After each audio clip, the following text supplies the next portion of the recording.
اللي خدته القرعة تاخده أم الشعور. أصل الحكاية في كلمتين وبس، جايبين لكم المثل اللي خدته القرعة تاخده أم الشعور. كان في واحدة ست فائقة الجمال متجوزة واحد شخص عادي، جماله عادي، راجل فقير. كانت وقفت معاه وكانت غنية جدا وفضلت تساعده، وهلكت صحتها معاه وجمالها راح على جوزها.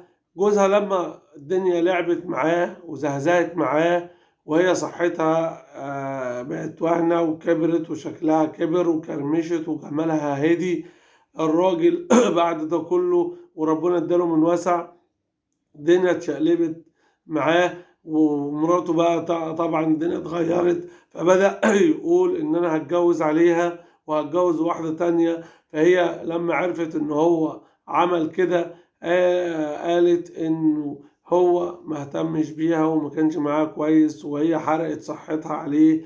هو دي جزاتها ان هي ضيعت وقتها وضيعت مالها على واحد ما يستاهلش. قالت خلاص هنشوفه ما يجيب الشابة اللي هي هتبقى صاحبة جمال وشعر وكده. قالت انا ما استفدتش منه بحاجة، اللي خدته القرعة تاخده ام الشعور.